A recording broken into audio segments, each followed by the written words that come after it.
Hello, you're watching Cherry Red TV. My name is Mark Powell. I'm the label manager of Esoteric Recordings, a Cherry Red label, and I'm pleased to say that with me today is Sonja Kristina, vocalist of Curved Air, a band that is just about to go on the road again for the first time in over 20 years to do some UK dates. And today we're just going to have a chat in general about Sonja's career and also about a side project that she's also doing of her own called Mask. Sonja, it's nice to have you here on Cherry Red TV. Oh, that's very cool. Cherry Red TV. Yes. If I can take you back to the very beginning of your musical career, you were saying just before we started that you began in folk clubs from the age of 13. I mean, that was a very, very young age to start performing. What actually got you started on that folk circuit when at such a young age? I think it was just something that was beginning to happen. Though people like Paul Simon was over and he was playing in folk clubs. Not that I mean he wasn't even famous then. So, but I mean there was a lot of new material, and it was a very new thing to do floor spots as a singer-songwriter in these clubs, which mostly had traditional music. And the club that I went to was it was in Brentwood Folk Club, I think was the first one. Was it Romford Folk Club? And when I went there to hear the music, and there was a wonderful amount of American singers, like real blues singers, and there was a Hedy West, who was an Appalachian mountain singer. So she played banjo and sang, and then there'd be British singer-songwriters, and there was just a lot of inspiring things that were happening, and there was.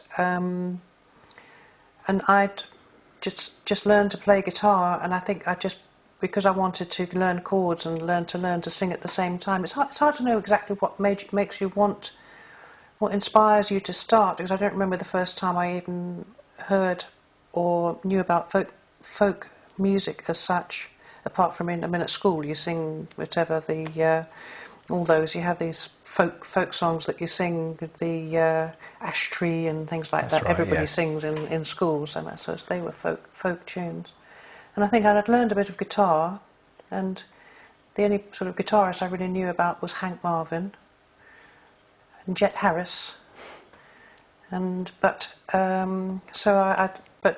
I learned a bit of guitar, a bit of sort of Spanish guitar, and then that morphed into learning some chords. So I got out 101 American folk songs and started exploring those and teaching myself, from these sort of, they show you the chord symbols, and then I learned to transpose the songs, and then I started singing the songs to people, and people really liked what I did, and then I started singing at school, and singing in assemblies, and just because I think they must have given, people play piano, and so it was what I did.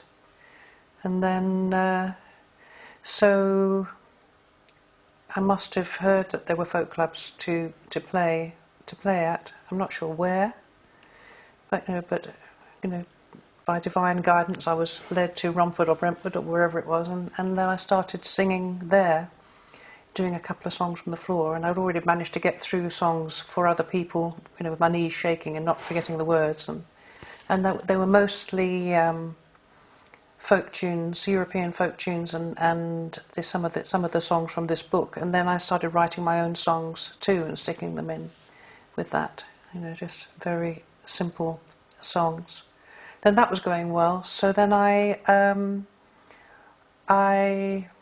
enjoyed this, and I had the idea that I wanted to be a singer. I was a big fan of Dusty Springfield, and I remember she reading an article from her. I mean, I was about 12, 13, and saying how she loved being on the road and living out of a suitcase. And I thought, that sounds good,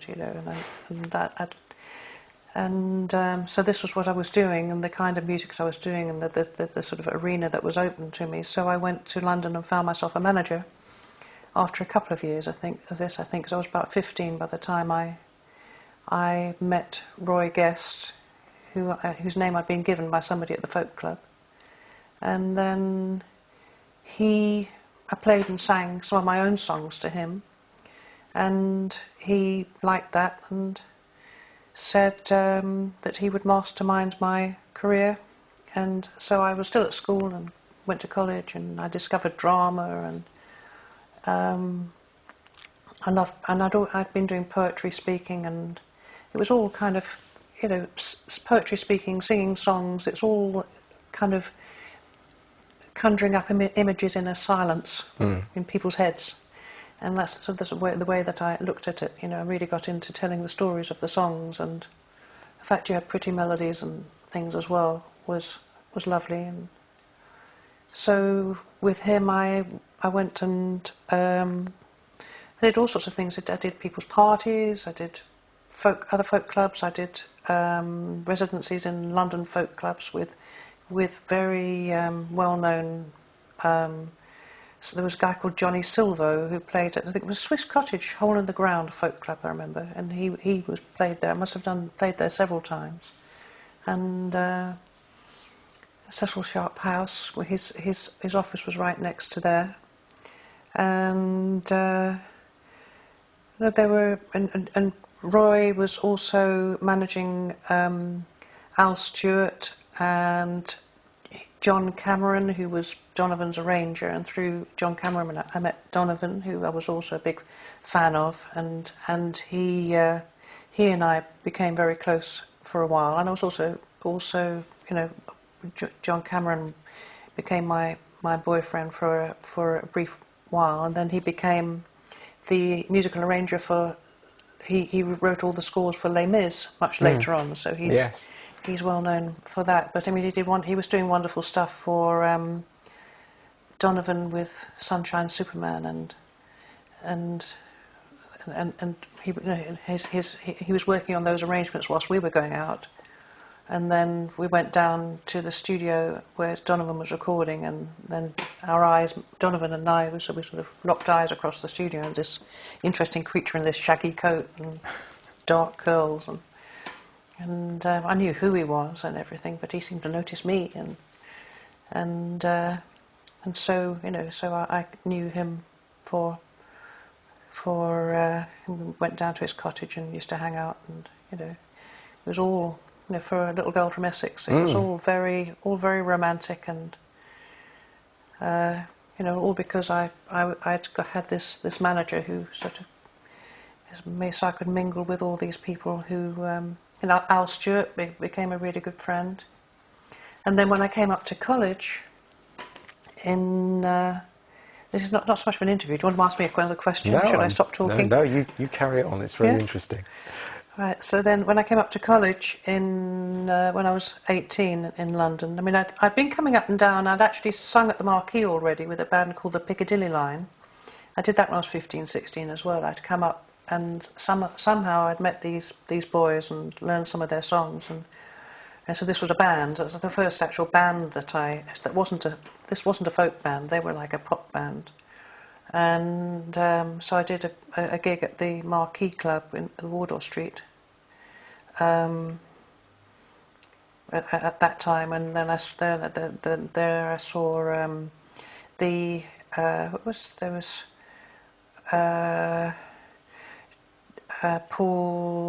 Paul Jones, Manfred Mann band. Yeah.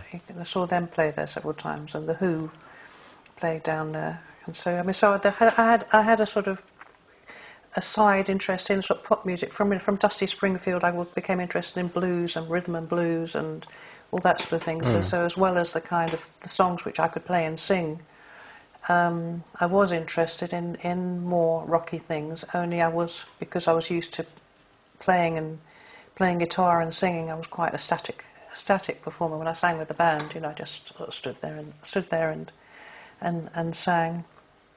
And so when I came to college, I started going out to different clubs, going down to the Speakeasy, and I met Brian Jones and Jimi Hendrix and all these people, and Don't ask me how I got in, but I did. And I went. We went. My girlfriend. We went back to Brian Jones's house and listened to him talking about his time and with the pipes of Jujuka and and God, him being the God man, and his new son being the the reincarnation of Jesus or something. And he was with Linda then, and I was very fascinated that Linda and Donovan were also. Well, they ended up together anyway. I mean, they had a sort of on-off thing, and they're still together now. But I mean, after Brian died, Linda soon became attached to Donovan, and both Brian and Donovan were people who I felt very close to. As a young girl, they were still kind of, demigods when I was a mere handmaiden. But so then I discovered the Troubadour in Earl's Court, and I used to go down there several times. There's Red Sullivan and Martin Windsor and a whole host of other folky people playing there, and I got to know them. And then I must have played there, but then they went away. And the Wednesday evening slot became free, so I said, I'll run it till you come back. And so then I got all my hippie friends. We had bongos playing, we had a light show, we had poets talking with their back to the audience, and we had, and then Dave Cousins from the Strawbs, he came down and played. Al Stewart came down and played, and it was a good evening. I mean, we did good business in those times, and this was all the magical early hippie time. When I think, be sitting on the tube thinking, we really need a lighting person. Then I'd start talking to some nice-looking guy next to me, and so you wouldn't happen to do lights, would you? I'd say yes. Oh yeah, that's exactly what I do. Oh well, come with me. I've got something to do, and there was so much synchronicity and serendipity going on, and magical things, and and then as of our conversation earlier, I was also very interested in spirituality and magical things and all this, as we all were really. I mean, this was a fantastic time to be sort of barefoot and footloose in London, and so I was doing this. I was playing everywhere at squat parties and in Trafalgar Square and folk clubs when Roy was getting me little gigs here and there up and down the country. And then my college gave me a year's leave of absence because I was always falling asleep in lectures because I was burning the candle at both ends, and it wasn't that my work was bad, it was just that I wasn't doing enough of it. And so then shortly after that I sort of wandered into Roy's office, and he said, I've just seen an advertisement for a theatre show that would be very good for you, and it was saying hippies wanted, must be good movers, equity members only, and it just so happens because I'd been with him, he had joined me up to the Variety Artists Federation very quite early on, and that had merged with equity, so then I had already had an equity card. So that was how I joined Hair. And how long were you in the cast of Hair? 2.5 years, and I fell pregnant during we did some rehearsals, and then there was a gap because we couldn't open because they were waiting for the censorship laws to change so that we could have nudity and swearing and such things on stage. So then during this gap I became pregnant, and then I remember saying to I was horrified because I was thinking, oh gosh, this is, I won't be able to open in the show. And so I told the director, and he said, oh no, don't worry, your cast, the cast can have 2 pregnant members. So you can carry on, just do your song. I was singing a solo, Frank Mills, which was just me alone on the stage, singing about this boy who I loved, who wore a white crash helmet and had Hell's Angels on the back of his leather jacket. And that was a whole other area of my life, because living up above the Shaftesbury Theatre was my friend Mick Farron, who was an anarchic. Yes. You know, because I also had, during my sort of year in going to the Speakeasy and Troubadour, and I'd also been hanging out at the offices of International Times, Yes. and Oz, and there was the I think there was the implosion thing at the Roundhouse, and there was something in Hornsey Art College had something else going on.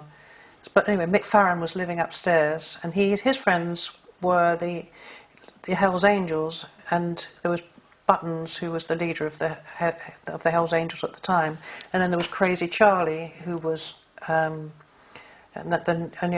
only other name person that I remember. But Crazy Charlie then became, I mean, I didn't really know him that well, but he used to come to concerts that I was doing. I mean, he was quite a fearsome chap, with a steel plate in his head from when he'd fallen off some bike. I had some accident. Not that I ever saw any of these Hells Angels on motorbikes. I mean, they were just, I just saw them at Mick Farron's place. And then after one hair show, because the flat was literally right above, and I thought it'd be great fun to take all these Hells Angels, and because there was at the end of the show, the audience came on stage to dance, and I thought, oh, we'll bring all the Hells Angels in, because I sing about Hells Angels, and you know, and so I snuck up there, and they were all at the stage door, and I kind of brought them back in, and they were all kind of, you know, kind of being surly and, you know, looking like Hells Angels look, you know, on the stage, and that was a good fun moment.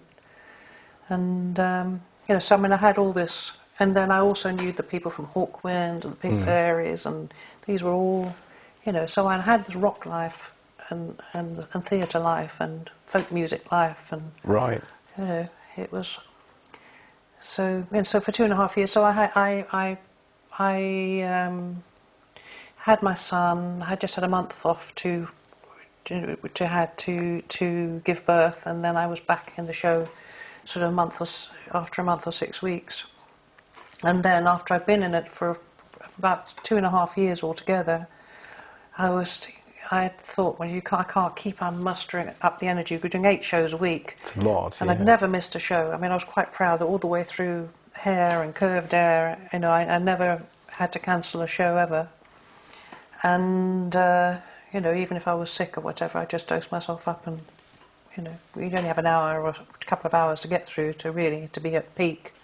You know, so I'd take whatever was necessary to get me at peak, and then I could sleep the rest of the time.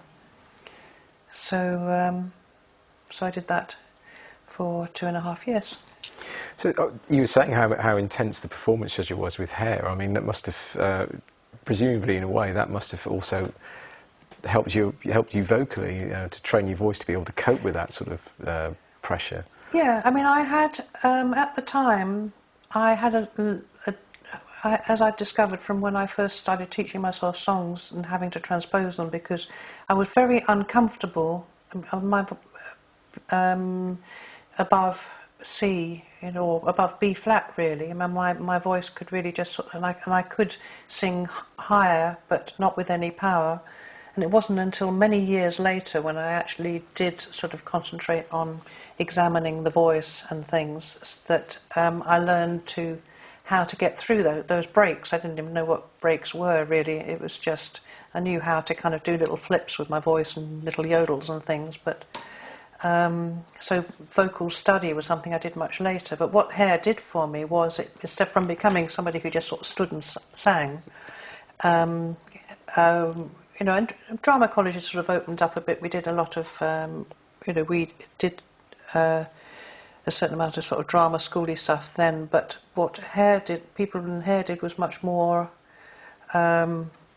new then, in that we spent most of the time not actually rehearsing the script, what there was of it anyway, but just getting very used to each other, trusting each other, you know, being able to kind of feel completely uninhibited and totally focused, no matter what people would do to you or throw at you or whatever. You could be just totally totally focused. You could be, and to be the sort of the largest possible presence on the stage that you could possibly be. So there'd be like sort of 30 of us, you know, just with huge kind of auras, kind of, because we were used to kind of feeling it completely at home, and that was what the whole work of making this cast electric was. Yes, yeah. Was kind of just psyching everybody up so that we worked at full energy and with great concentration and great communication between us all. And so, you know, while the action of the show was going on, the rest of us would be sort of interacting and just living a life, but which would be unscripted, totally unscripted, and the music would start, and we'd all start being like jumping beans, and that was fantastic to watch, because when I was off, once I'd had my son, I watched the show, which was the first time I sort of really seen it, and it was incredibly frenetic, you know, and they did a new.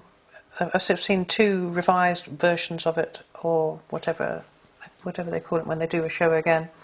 The one was at the Young Vic, and all the original cast went to see it, and it was so wrong. They got it so wrong. They thought that hippies just went around being stoned, you know. And they were wandering through the audience and just being stoned. I mean, they thought the slow motion thing was all about being stoned. It wasn't. The slow motion thing was about sort of tripping and things being in different kind of times, you know, different times and things. But it doesn't mean to say you were kind of stoned. You know, you were still very focused, and you were still kind of doing things and looking at things, and so they got it very wrong. And then I saw another version of Hair, which was at the Gate Theatre, which was very interesting. They brought it up to date. That was just a few years ago, and most of the cast, we still know each other. And in fact, we've got our 40th anniversary party in about 3 weeks. Really? And we went to see that, and that was, they'd sort of made that into some kind of new... The script was mostly the same, but there was such a difference. The cast had obviously all been to, you know, or they'd either watched lots of. They'd seen lots of TV and films and things which we would never have had that sort of exposure to those.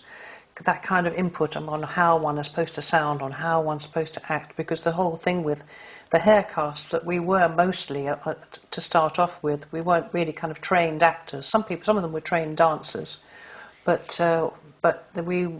everybody was just chosen because of who they were. You know, but these people, I mean, when they sang, they really sang, you know, and I could hear the dialogue came alive in a way that, you know, certainly didn't when we did it. I mean, people just kind of threw away the lines. I bet they were relating but it was just, it sounded so actory and so stagey, and it was very good, you know, but it was just a very different sort of thing. And then they'd made it all up to date, and when they did, and there was much more nudity, they made it very sort of S&M, you know, people were crawling around with dog collars on and chains, and, you know, and it was sort of, they brought the nudity scene, they're trying to shock in a way that, you know, just being naked on the stage then, just for the few seconds that we were, then that was sort of shocking. And there was a lot of groping and gentle tumbling about and sort of physical contact between the cast, sort of contact constantly, and that was in its way also shocking at the time. But this was kind of this different thing. And then at the end, when they did Let the Sunshine In, instead of it being like a plea to the audience but a celebration, it was like Claude died, you know, and it was kind of, it was definitely a dirge. It was, you know, it was a grief. Just, you know, it was a funeral, and it was completely different. It was the same for very much. They'd rewritten some of the cast. They had some of the script, and they had some scenes which were from contemporary horrors that were happening in war, you know, things from Iraq and things, and so it had a lot. It was set in modern, supposed to be in modern times, and it sort of worked in that way. but there are lots of performances of hair going on all the time. And last year I was part of the 40th anniversary of the American hair. Really? In Golden Gate Park, just after some Native American ceremony for the rising of the sun and the new age or whatever. Then a group of us from all different casts, and there were just two of us from the British cast, and we did Aquarius and hair and Let the Sun Shine In, and we just it was lovely. That was a really nice time, and it was just really nice to be with a group of people who you never met, you could suddenly be touchy-feely with. Yes, you know? yeah. Normally you can't do that, you know. It's just sort of, but we all understood because we'd all done that in some way, and then they just went off back to their, you know, some of them were still in the business and some of them weren't, and things, and they had that kind of particular way of singing and that particular kind of intensity, which was very much instilled in the cast. It's not actory at all. It's a real kind of urge to reach people, and I think that's what I brought into Curved Air. I was going to lead on to that. I was going to say that when you finally, when Curved Air came together, all that experience you had with everything from being in the folk clubs to performing with hair, I can now see with you explaining sort of your career to that point, how it all came into play with your sort of stage presence in Curved Air. Can you explain how you actually got, how you actually came to join the band in the first place? Well, my mentor Roy Guest gave me a call on January the 1st, 1970, and I was in my parents' house. My young son was crawling around, and he said that he'd met the manager of a band who were looking for a lead singer, and I think they'd seen me work in hair, or Mark Hanau had seen me work, and there was a connection because the Curved Air were working with another musical that Galt MacDermot, who wrote the music for Hair, had written, and that was in Notting Hill Gate as well, I think, coincidentally. I don't know much about that side of it because, you know, that was something that they had been doing, and, you know, so I just went along and I met these people, and they played very well, and they gave me it was cassette. I think there were cassettes in those days. You have to try and think about that sort of thing. But they had a cassette of their music afterwards. I remember sitting on the steps of at the Shaftesbury Theatre, so I was still in the show. And I'm thinking, well, this is really, you know, really gorgeous, powerful music. This is proper music. It's very, you know, it's rock. It was still rock music, but it was, and they needed lyrics because they had bits and pieces of songs, but they needed to kind of finish them off. And I loved words. I loved working with words and crafting words, and I was really looking for something else to do, having done it for that length of time, and you know, feeling that I needed to move on. And so we went off and rehearsed together and got the set together, and then went off on the road for 9 months. But the good thing about it was, which I think was so fortunate, was that I'd left college and I'd gone into hair, and so I was paid for doing what I was doing for 2.5 years, and then I got this opportunity, and these boys had the backing. They had a production company backing them, you know, on the strength of what they were writing, but which wasn't even finished. They had the MD of Ireland Music funding, you know, their living expenses, and so so we all moved into a flat together, and so that we, you know, we could eat more easily, because I lived out in Essex before then, so we could all be easily work together and go off to concerts, and rehearse and develop everything. But the show was pretty much developed. You know, once we went away for a couple of weeks to the country. That was what one did. The show was there. Vivaldi was storming, and there were a few extra songs in there which got dropped along the way. And one of our first concerts, I think, was it Chelsea College of Art or London College of Art, or London College of Printing. It was and then the Speakeasy. We were there doing the Speakeasy, which I thought, oh, this is, you know, I remember seeing Judy Driscoll perform at the Speakeasy. I've got a feeling that might have been the same night as we were playing, Curved Air were playing. You know, the Wheels on Fire. She did this. And that was very early on, because I remember, because I just was beginning to feel my way as to what I was wanting to do. You know, we were just performing the songs, and the rehearsals have been a lot of fun. And they wanted me to develop a vibrato into my singing, which hadn't been there to that extent. But, I mean, I think because I was a big fan of Buffy Sainte-Marie, you know, I think I probably had, you know, she has, you know, a vibrato to die for. I mean, it is, you know, it's no, yes. You know, it's you know, gorgeous, very passionate. So I mean, they wanted more vibrato, more like Roger Chapman, which is more like a sheep. And so somewhere yes. in between, you know. So I remember they wanted that, and you know, they were always so encouraging, and just left me to do my own thing, and whatever I did they were just concentrating on playing. Whatever I did was cool, you know. And if I went up to them on stage, they would just kind of, you know, they would be very hospitable, and you know, and catch my eye for a few seconds, but they'd be busy playing away. And so I had the whole stage, you know, all this music going on, and then when we had the huge PA and fantastic equipment, and even when we were playing these little clubs and things, we had to deal with Orange, so we went out with sort of orange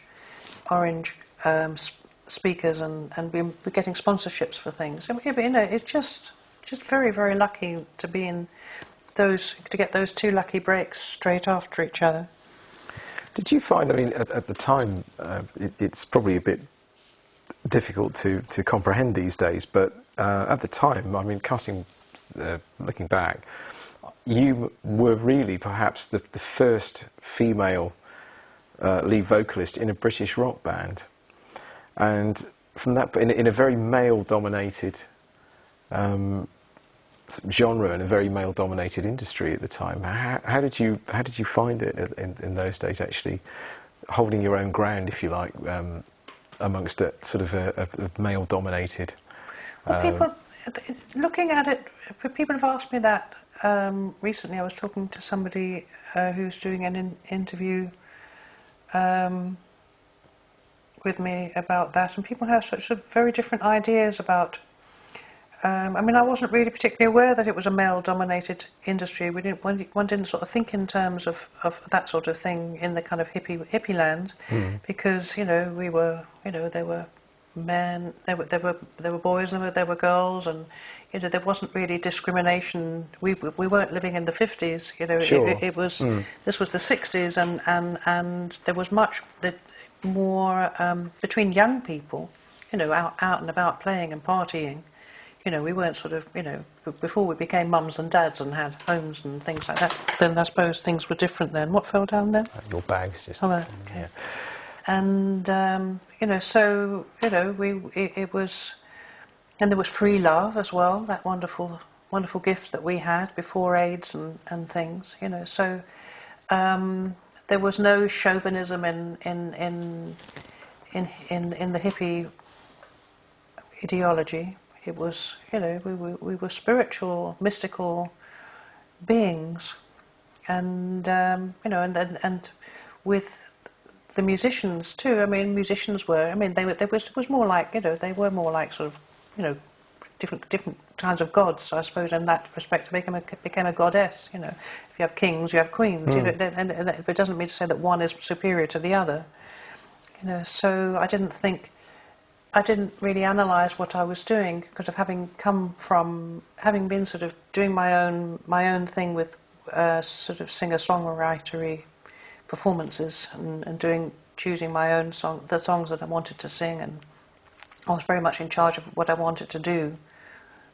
Always, there was nobody who dictated to me anything at any time, really. In Hair, a lot of the time we were free, and in Curved Air, I contributed to the writing, and I think because of my experience in Hair, I very quickly got these guys into a place where I could be very touchy-feely with them, and we could just be. They were like my brothers, you know. It was, you know, we flirted a little bit. I fancied our Rob Martin, who was our bass player, you know, so very moody and serious and very, very handsome. But they were all very good looking, and you know. But we all, you know, we just kind of got a bond between us, and that didn't have any sort of. There was no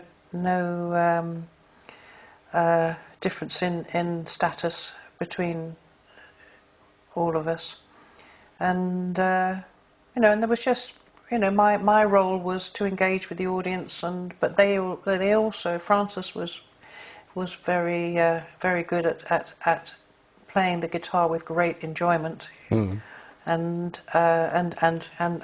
know, he's doing his electronic sonic odysseys on the keyboard. I mean, he just oozed kind of passion for that, and Darryl was very flamboyant and loved putting on the show, and he liked all his explosions and so I mean the show just built and built, and everywhere we went, even very early on, you know, we started getting standing ovations, which was not something that kind of happened in clubs and things that much, I don't think, you know. And then it just built and built, and you know, to sort of like loads of people kind of, you know, all that, and so they were there for me to play with, and I did it did, being sort of into the sort of spiritual magicalness of it all. It did all feel like a big communion, and like a sort of shamanism, like I was there to exorcise my own demons, and to you know, and it's much the same as when I was a static person. Singing songs, I would paint pictures and put them into the silence with words, and just words and voice, you know. So now I could use my whole body and the whole space to really raise the energy in a room. And you know, so that's what seemed to happen, you know. So the more energy you kind of you gave out, the more the energy came back from the crowd, and the more you offered to the people, the more they came and you know, they just came to sort of touch and be touched, and so it was just extraordinary. It just seemed to be intuitively, one knew what to do with this thing, which I suppose is what rock music became. I mean, from its sort of jazz, sort of African beginnings,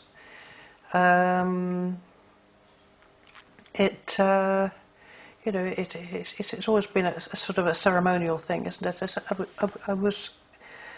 I heard somewhere about, you know, when people hear a drum, you know, it kind of makes the heart, it gives that sort of fight or flight mechanism. So if they don't run away, they dance. The body needs to move. It needs to move. So it's kind of, the rhythm does do something physiological, and you know, and then you've got the drama, you've got the ritual and everything. I mean, it is the kind of sacrament of today is for the mass tribes. Not to sound desperately hippie, but I mean it is, you know, it is a tribal thing, music. And now it is so much, you know, Glastonbury and all the festivals. I remember going with somebody to. Being at Glastonbury with somebody, and you know, he couldn't believe why people would pay a fortune to live in third world conditions, And with this one, everybody, all the tents were kind of just just that much above the water, and and everybody was sliding around in the mud and things. But I think it is a sort of it is an important just a chance to get primal, isn't it? Mm. Where you can run around naked. You can't do that in your normal high street. You cover yourself with mud and nobody cares. Would you say then? I would say, and it was very much commented on at the time, that one of the main contributing factors to Curved Air's success and the band became popular very quickly was through the strength of the live performances. Do you feel that you ever captured the essence of a live performance on any of the Curved Air studio albums, or do you think that Curved Air in the studio was a different entity to that on stage? The first album I think had, because it was done at a point when we'd done lots of concerts and so the performance was very much there. The problem with the next two albums with the original lineup for me was we just wrote the songs and then went into the studio and recorded them, without really having, so I basically sang the tunes and interpreted the songs as best I could for my very new acquaintance of them. Mm. But then as we did them in performance, then they would grow and become more powerful. And so I don't think. I think the first album is more representative of how we actually did sound live, and then the live album was done at a time when I was completely somewhere else. I mean, I was going through emotional. I mean, my marriage, my first marriage had sort of split up, and then I was partying and burning the candle at both ends, and drinking and smoking and so I was just kind of throwing myself. And then I found myself on the road with with Curved Air again, having just gone back to sort of doing a guitar-based thing, supporting Country Joe and the Fish Really, and Cozy Powell band and me, and so I did that, and then we were doing Curved Air again, and so that then I think the energies became because my head I felt much more abandoned and much more raw, and I think that all came out in my voice. I felt abandoned. I mean, I felt sort of that I didn't need to kind of, that I wanted to just let go and be very, very high octane, and I used to drink before I went on stage and go on and do things in the proper rock and roll fashion at that time, but the band were very supportive, and they kind of looked after me through this troubled period of me, but there again, the audience loved to see that as well. They loved to see somebody kind of, completely out of their heads in public, and so that, I mean, that's what that live album was all about. So as far as the band were concerned, yes, it showed them playing wonderfully, and me being just very raucous and sort of soulful in some way, over the top, and exploring the songs, just going for it, looking at finding passion that didn't even exist in corners of the songs that I just discovered, just kind of. It's interesting you should say that, because for many people, and myself included, I think that they would list that live album as sort of what their favourite Curved Air record. And I think perhaps for all the reasons you mentioned, really, because there's all that going on there, and you can really feel the power of the performance still on the record, which is unusual for a live album. I think it's because there was nothing contrived about it. No. I was just kind of, in the moment, just no inhibitions, no self-consciousness, just kind of, and also because it had come, and I was also wearing much more of these sort of see-through costumes, and I was exploring my sexuality in a way which I hadn't done before as well.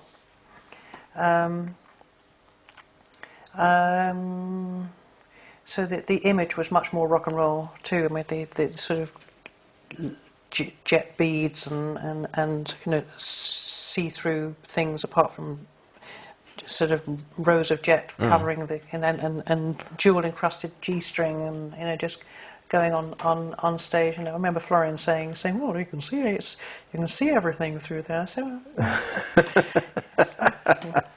this is. You know, so and I was had a friend who was also being very supportive. You know, that just because I'd moved out and moved in with her, and that's a whole story in itself. But I mean, her and her family. So I was kind of camping out with this woman, this American woman, and then she ended up writing the lyrics for the next couple of albums. But she and I kind of designed. We bought all the bits of lace and beads and feathers and fringe from Portobello and found a dressmaker person to put it all together, and we just kind of, you know, this sort of space gypsy. I wanted to be a space gypsy, kind of that sort of thing, and so it was all very cool. And because of my sort of kind of abandoned way of life, I was beautifully thin, so it was anything looked good on me, you know. What actually led to you just to deciding to call it a day? Because as you say, you carried on. You did a series of albums after the live one, and then Curved Air sort of wound down around. The shows were still going really, really well, but the climate of the music industry was changing. Punk was just about to be born, and Miles, who was managing us, I think he was he was already kind of showing an interest in the beginnings of punk. I mean, well, this happened very soon afterwards. So, I mean, I put it down to and also the fact that even though the band that we had could reproduce the Curved Air energy on stage, I mean, we could play all the audience's favourites, and Darryl was there and I was there, and the new songs that Darryl was writing and were some very good ones for the whole band to work with. But then there was also Mick Jakes had a very sort of bluesy influence, and I think it wasn't the Curved Air that it was in the very first place, and so in order to kind of evolve, it would just have to be sort of it would really have just had to be Darryl's compositions entirely, I think, because with everybody else's writing, it became something. You know, they were good. They were good songs, and they were and the albums. You know, people do like those albums, but it wasn't the same kind of. It didn't have the same kind of innovation that we had at the beginning. But what we did have was still a shit hot show. It was and you know, there was the audiences were very strong. We were going out for good money, but we had a big, you know, we were still all paying ourselves a salary, and we had roadies and lighting team, and you know, it was a big production, and it was expensive, but it was hard to sustain without a sense of direction. And also, I mean, I was just waiting for it all to stop. I mean, I was tired of it. I mean, I wanted to do other things. You know, I didn't really want to join, to carry on after that live tour. You know, Darryl really had to sweet talk me into carrying on, so he could with him. So with what was basically his band, so that we could do Curved Air songs and carry on doing the circuit and just seeing what happened. But the fact that I had that Stewart and I were together, and you know, and he was looking after me and being, you know, it was all so. And you know, and looking after me. You know, Stewart doesn't look after anybody, but he's, you know, we were together. I mean, it was a way for us to kind of work and be together, and but but he was also itching to get on to do something else by that time too. I mean, I just think everybody just wanted to go their Yes, separate yeah. ways. So so we just called it a day, and I think it was in the papers as a sabbatical. But we didn't. Life became far too interesting in other ways to kind of go back to curved air at that point. And that sabbatical sort of carried on with a brief reunion in 1990 until very recently, and it was a really pleasant surprise when you announced that you were doing some more shows. But what actually brought you together again to play the Isle of Wight festival this year, and after so long apart? Well, Darryl in particular, he was the main person who was. Several times he'd said, "Shall we? How about getting together and going out and playing again?" But Francis was very keen. He didn't want to do the old material at all, really, because he was very much. His head was in a different place. I mean, he was exploring harpsichord music and playing all. It all sounds strange. Great organs of Europe. I mean, but it's these fantastic instruments in these churches and halls or whatever. And he was very excited about those for the same reasons that he was excited about working with synthesized music, the first VCS3 and all that, because of the overtones and the harmonics and but the natural acoustics, and because these instruments and the playing those particular pieces in those places was something that was a very wonderful exploration for him. So he was interested in that sort of thing. And his other obsession was jamming, real out there cosmic rock jamming, and that is not Darryl at all. Darryl does not do jamming. Darryl likes things to be precise. Yes, yes. And and he's done wonderful things. He's done orchestrations. He's done arrangements for all sorts of people, from Sting. He's written opera, and he's had his own concertos, and so he's very much worked. He's a very disciplined and fantastically. He's a perfectionist. He likes things to be as precise and exquisite as possible. Whereas Francis is completely the opposite way. He just wants to play and things to come out of the cosmos. And he wanted, and his vision of curved air was for it to be like like Osric Tentacles, or the sort of a real. Or Grateful Dead. I mean, he likes Francis, a real Dead fan, or even more like the original Jeff's Airplane. Yes, yeah.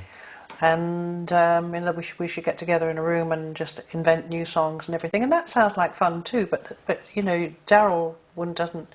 We all lived so far away from each other, and in order to do that, we would all have to sort of spend 6 months kind of just devoted to doing that. And then Francis wanted to kind of take this new band, which he wanted to call Curved Space, I think, and so we would be called Space Heads rather than Airheads or whatever. But that all sounded like a lot of fun, and but it wasn't good because the Curved Air was. Darryl and Francis, and they tried. I mean, this was the sort of recent discussions, but I mean, over several other times, they had tried to find common ground. Yes, but neither really liked the other's sort of direction and sensibilities that Sure. much. And when all of us, I mean, myself included, we were so used to. Our own kind of autonomy, sort of being bosses of our own direction, So this whole democratic thing was very hard.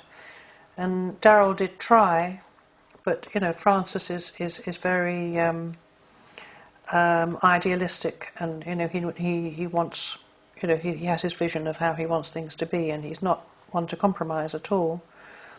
And you know, and Darryl's way of working was you know, something that we could all. I mean, Darryl has been very good sort of MD, band leader, in the past before, and so I was quite happy to say, well, you know, we'll do it.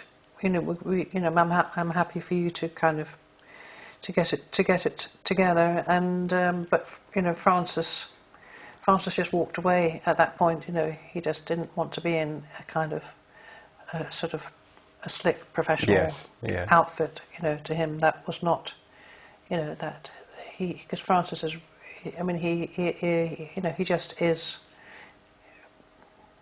I say an idealist, I suppose that's the best thing, and that's not his ideal. His ideal is somewhere where the energies, when he's back, you know, with this sort of shamanistic energies and things. That's where he wants to.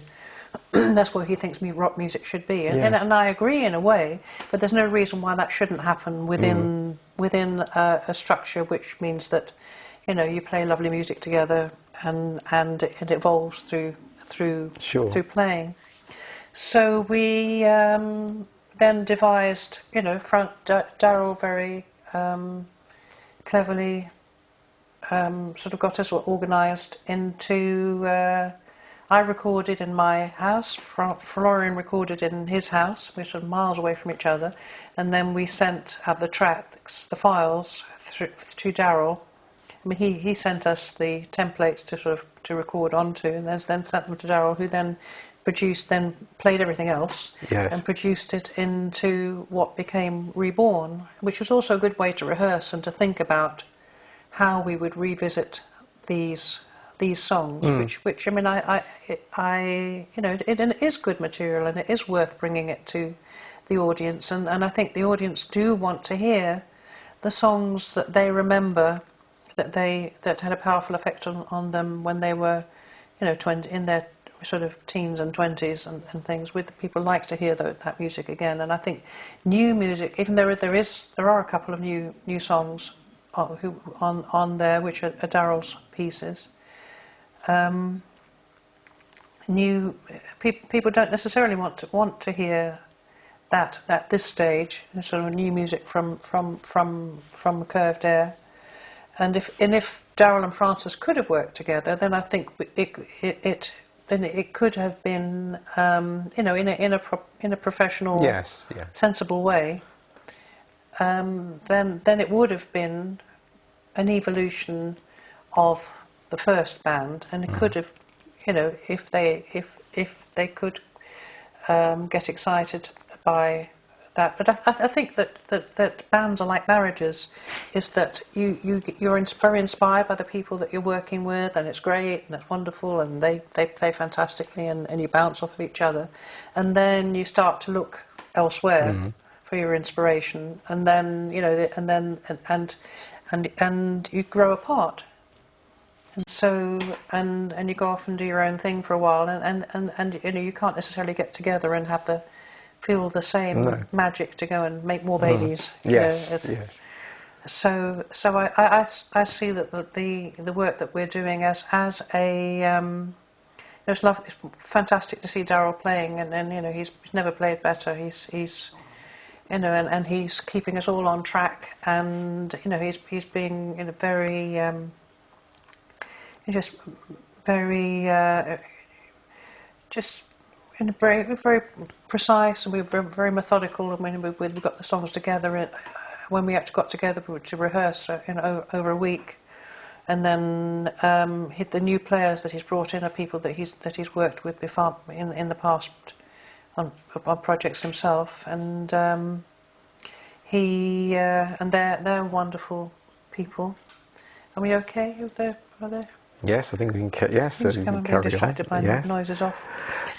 But you're going on the road in October, following some one-off shows that you've done, and the shows that you've done so far have been very well received. Yes. So are you looking forward to doing a series of shows consecutively? Because this will be the first time that you've actually done that as Curved Air for a long time. Yes. Well, I'm surprised that, you know, when I'm up there, that my body remembers. I mean, it's just a sort of thing. It's like being in some sort of dream, you know, that the music plays, and you think, well, you know, so your body kind of remembers the what to do, and then and it seems so strange that.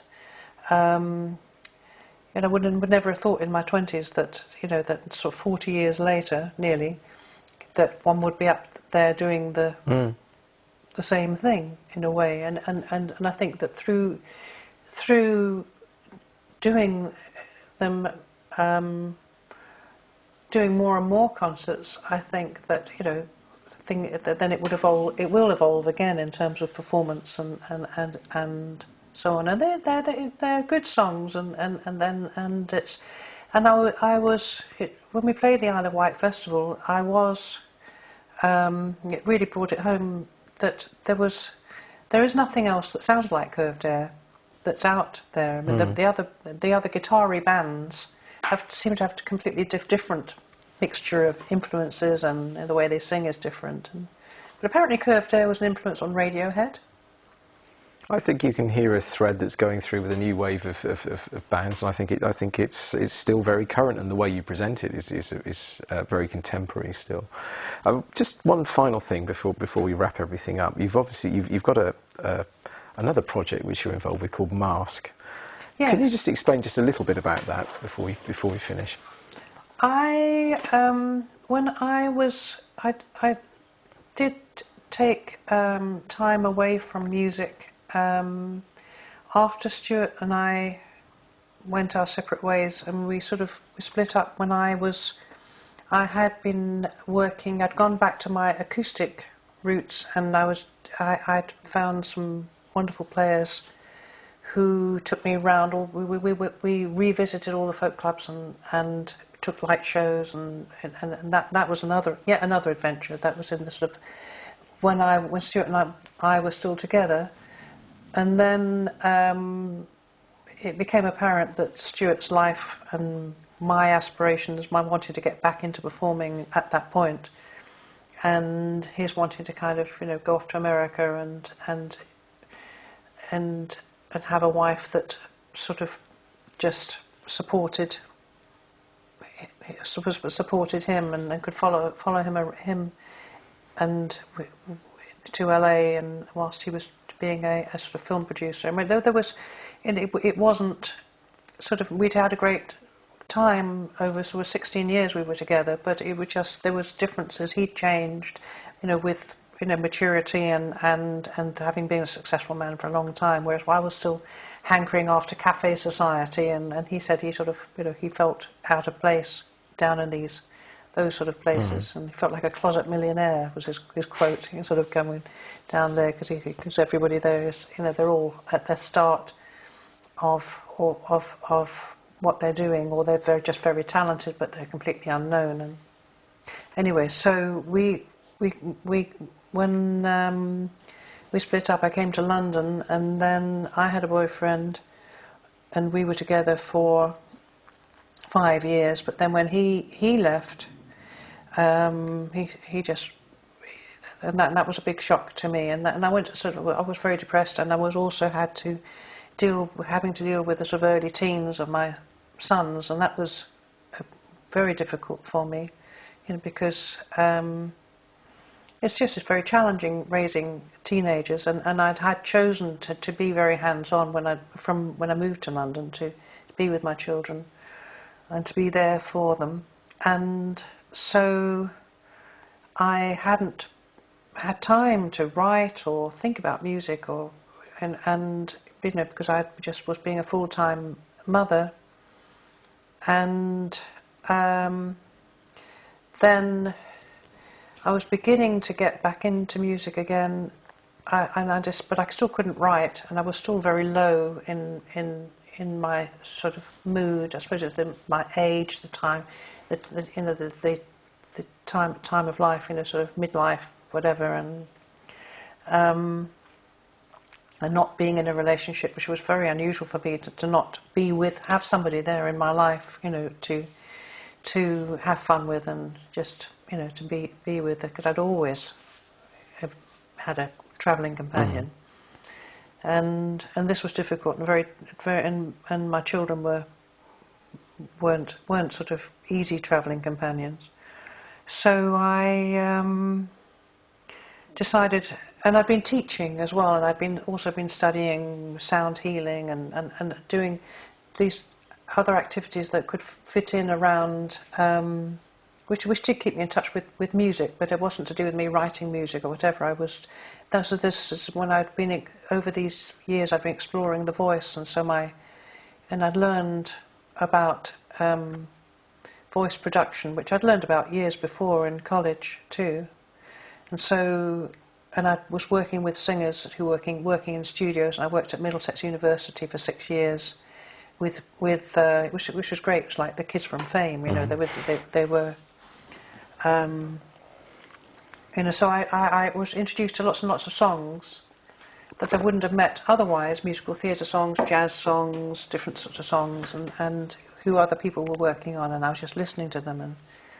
And so I thought, well, a good way in would be to record some of my favourite songs that I've met through teaching.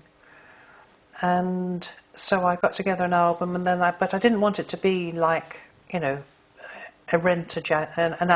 jazz album with, an authentic jazz backing, and to me, which I didn't really like, apart from sort of Charlie Parker and Chet Baker. I mean, and Billie Holiday. I didn't sort of, actual jazz. The instrumentation of jazz. Didn't do that much for me. And the same thing with musical theatre. I mean, the musical theatre done in sort of the normal kind of theatrical way didn't move me much either. So I thought I'd do it in my own way, and so I did. I got together a very nice trio of players: piano, double bass, and saxophone, flute. And then so we recorded it very, very minimally with lots of room, because I liked the Antonio Badalamenti soundtracks. I'd heard some soundtracks that he'd done for other movies, and other than sort of Twin Peaks and things, and he had this eeriness, this strange sound. He'd often have live recorded instruments, but then he'd have a kind of eerie sound behind that. And I thought, well, I'd like to have that as a kind, so that it wouldn't sound like in a 50s setting or even an 80s, 90s setting. It would be kind of timeless. And so it was sort of like ambience I was looking for. And I'd also done an MA in performing arts, and so I was, which was something I also could fit into, just to keep my creativity going without having to actually create things, but I could look at things from an intellectual, academic viewpoint.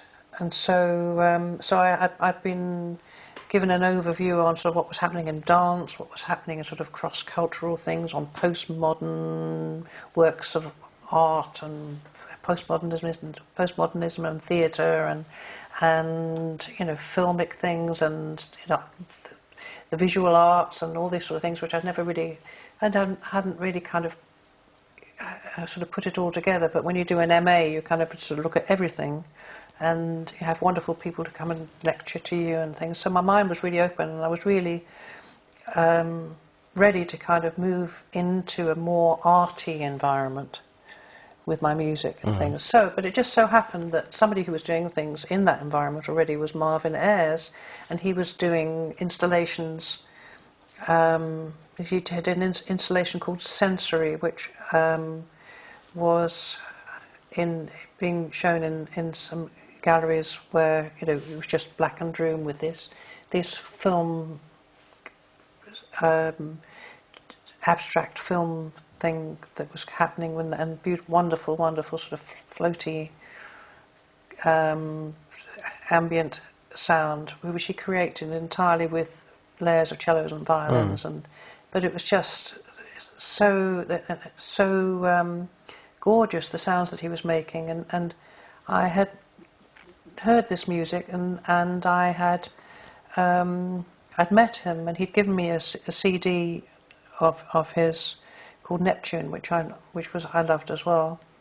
And so then, about a year later, it was that when we'd done the recordings, I remembered him, and so I called him and said, would he create this atmosphere that I needed behind the tracks? And so he came along, listened to what we were doing, and he said, yes, okay. And then he ended up co-producing that, and then he wanted to then work with me on an album of stuff that we could devise together, and that all just sounded very stimulating and somewhere where I wanted to go, as in another sort of area of freedom that, because I've never been one to sort of stay in one place. I mean, when I went back to my acoustic-y things, I sort of took a lot of what I'd been doing, and it was a whole different sort of acid folk thing.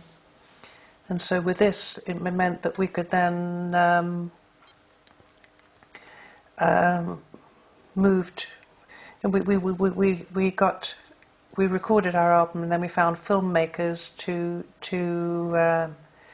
make films to go with the music, and we met some wonderful people, particularly one in particular called Bongo, who's just such an inspiration to me. I mean, she's my alter ego. If I had been a total hippie, that's how I would have ended up. I mean, she raised her children in benders and the tops of trees and in vans, and that she travelled around with a convoy, and but she's a fantastic filmmaker, and so she made, and the first album that we made was very kind of microtonal and had sort of ambience, and I could use my overtoning, which I'd learned when I'd been doing sound healing, and Marvin was very interested in this sort of spiritual aspect of what I was into, and then he was into mixing sounds and bringing out frequencies from natural instruments by manipulating the sounds in the studio, much like Francis did.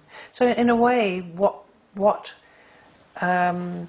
Marvin in one person, and the door that he was holding open to me to all this that's happening sort of I get more excited the more longer I'm there. I mean, with the people that we're working with now, we're working with young people, in their 20s, sort of right on the edge of sort of fashion and film and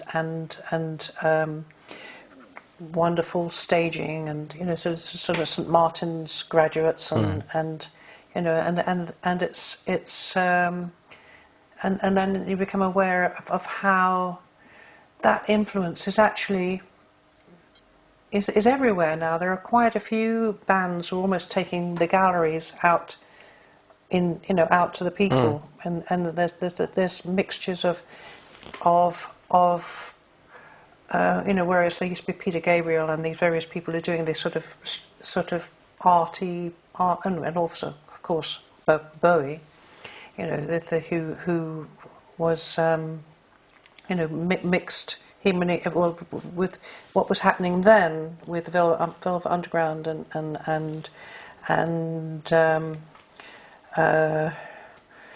Andy Warhol and all that kind of thing. It's sort of an evolution of that kind of thing. So it's come sort of full circle for you in a way, coming from the involving sort of a new wave of experimental people and artists and so on. You're still very much involved in all that. Yes, and so when Mask, we did do a couple of years ago when we released the first album. We played a lot of festivals, but it was just Marvin and myself, and we were working with computer backings, and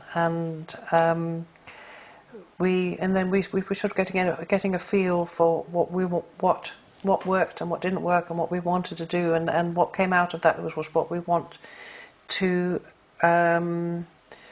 do was to involve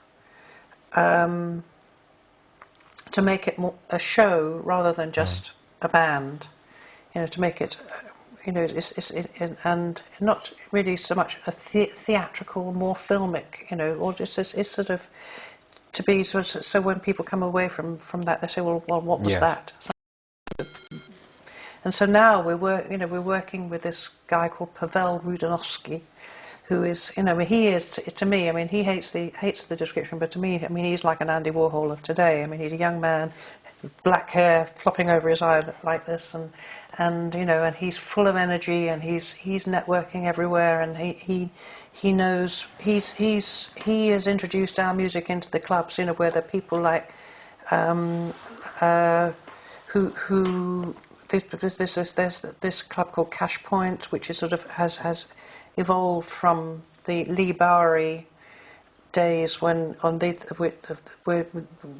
Lee Bowery was a performance artist who influenced sort of Bowie and Boy George, and the Cash Point clubs are all the celebrities used to go to, and the artists and the things. And as Richard Torrey has done a remix of one of our tracks, and he was in one of Lee Bowery's band Minty back in the 80s, and this is all, Pavel knows everybody, and it's we've got the support of these people, and we've done a video which is released in October as well, on October the 6th,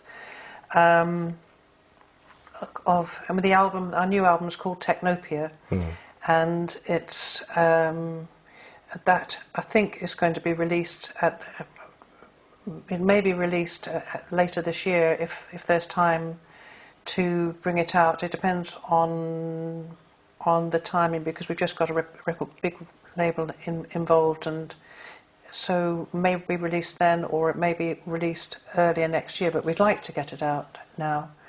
So the video for Technopia features a wonderful Clubland personality called Mika Doll, who is a transsexual young boy who really beautiful, who is hostess at a lot of these nights where all the fashionista beautiful people go, and there's these extraordinary people. They dress up as things you just wouldn't believe. You're standing there, and then this thing that comes in, which is just you don't let in. It's like a screen. It has a head, and then there's just it's like a silver screen, and just like some sort of alien thing, just standing there at the bar, and there's and all the kind of they really dress up well in these extraordinary ways. So I mean it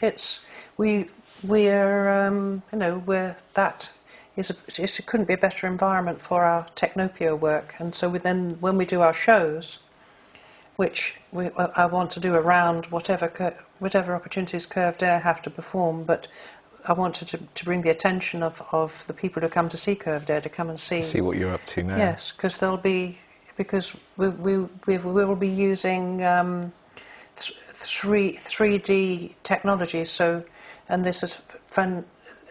We have the opportunity to experiment with this, where you can have dancers and other performers on stage, but they're holograms. Yes. And it's this. It's unlimited potential of what we have out there, because it's just we're working with people where the energy is, and we have and they love what we're doing. So it's that. That is my other life. Sonja, it's really nice to talk to you. We could carry on for hours talking about it. It's been really interesting. Thanks very much indeed for talking to us today. Okay. You're watching Cherry Red TV. Thanks for watching us.